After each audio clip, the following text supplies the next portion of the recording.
ಎಲ್ಲರೂ ಬಂದು ಸಿನಿಮಾನ ನೋಡಿ ಅರಸಿ ಆಶೀರ್ವದಿಸಿ. Thank you so much.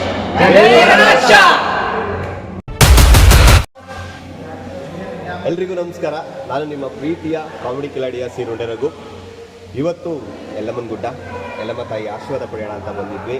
ಜೊತೆಗೆ ನನ್ನ ಸಿನಿಮಾ ರಣಾಕ್ಷ ಇದೇ ತಿಂಗಳು 27ನೇ ತಾರೀಕು ರಿಲೀಸ್ ಆಗ್ತಾ ಇದೆ.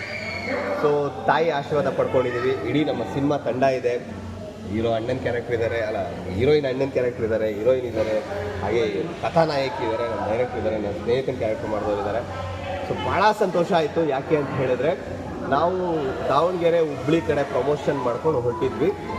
ತಾಯಿ ಆಶೀರ್ವಾದ ಸಿಗಬೇಕಿತ್ತು ಅಂತ ಅನಿಸುತ್ತೆ. ನನಗೆ ಚಂದ್ರು ಸರ್ ಫೋನ್ ಮಾಡಿದ್ರು, ಹತ್ರ ಇದ್ದೀರಾ, ಒಂದು 60 ಕಿಲೋಮೀಟ್ರ್ ಬಂದೋಗಿ ಅಂತ. ಸೊ ತುಂಬ 1.5 ವರ್ಷ ಆಗಿತ್ತು ಬಂದು ತಾಯಿ ಆಶೀರ್ವಾದ ಪಡೆದಿದ್ದೀವಿ. ತಾಯಿ ಆಶೀರ್ವಾದ ಸಿಕ್ಕಿದೆ. ಸಿನಿಮಾನು ಅದೇ ಥರ ನೀವೆಲ್ಲರೂ ನೋಡಿ ಅರಸಿ ಆಶೀರ್ವದಿಸಿ ಅಂತ ಕೇಳ್ಕೊತೀನಿ. ದಯವಿಟ್ಟು ಕನ್ನಡ ಸಿನಿಮಾವನ್ನು ಥಿಯೇಟರ್ಗೆ ಬಂದು ಅದು ಸಿಕ್ಕಿದೆ. ಸೊ ಆಸ್ಕ್ ಇಂಡಿಯಾ ಚಾನಲ್ ಅವ್ರಿಗೆ ಒಳ್ಳೆಯದಾಗಲಿ. ನಮ್ಮ ಟೀಮ್ಗೆ ನಿಮ್ಮ ಸಪೋರ್ಟ್ ತುಂಬ ಮುಖ್ಯ. ಯಾಕೆಂದರೆ ಉತ್ತರ ಕರ್ನಾಟಕದ ಮಂದಿ ಕಲಾವಿದರಿಗೆ ಯಾವಾಗಲೂ ಸಪೋರ್ಟ್ ಮಾಡ್ತಾನೆ ಇರ್ತಾರೆ. ಸೊ ಭಾಳ ಸಂತೋಷ ಇದೆ. ನಿಮ್ಮ ಚಾನಲಲ್ಲೂ ನಮ್ಮ ರಣಾಕ್ಷ ಸಿನಿಮಾವನ್ನು ಪ್ರಮೋಷನ್ ಮಾಡಿಕೊಡಿ.